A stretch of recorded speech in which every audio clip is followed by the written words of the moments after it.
વિડીયોમાં તમારું સ્વાગત છે। આજે વાત કરીએ કે લોકો આપણને સપોર્ટ કેમ નથી કરતા। કેમ કે આપણાથી આગળ જે યુટ્યુબર જતા રહ્યા છે તેમને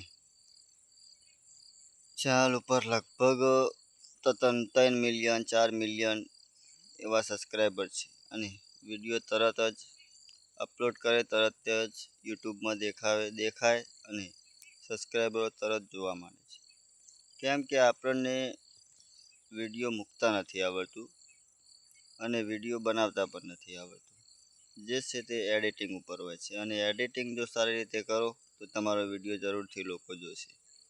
કેમ કે તેનું હંમેશા થંબનેલ ઉપર જ ધ્યાન રાખવું તમારે। થંબનેલ સારી બનાવશો તો જ લોકો વિડીયો તમારો જોશે અને વિડીયો જોવા માટે હંમેશા લોકો થંબનેલ ઉપર જ ધ્યાન આપે છે।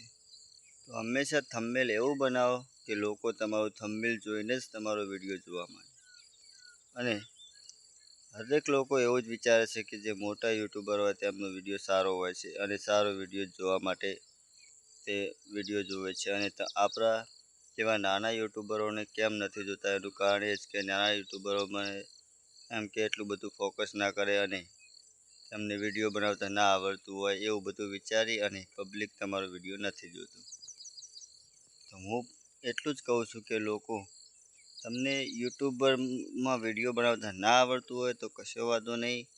યુટ્યુબમાં તમે વિડીયો ના બનાવો તો કોઈ વાંધો નહીં, પરંતુ અમારા જેવા નાના યુટ્યુબરોને આગળ વધારવા માટે તો સપોર્ટ તમારે કરવો પડે મિત્રો। અને આગળ ક્યારે વધશે યુટ્યુબર જ્યારે તમે સપોર્ટ કરશો તો જ, અને નાના યુટ્યુબરને સપોર્ટ કરશો તો જ એ આગળ વધશે અને 5-25 રૂપિયા કમાશે।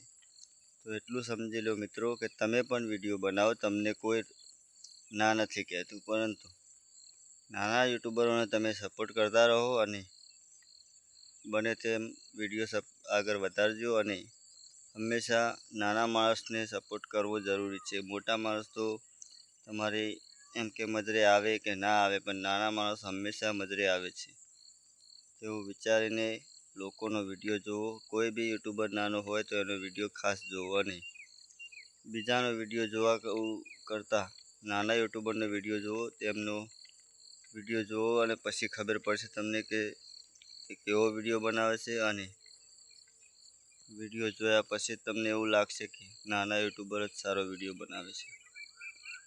જય માતાજી, આટલું જ કહેવું હતું।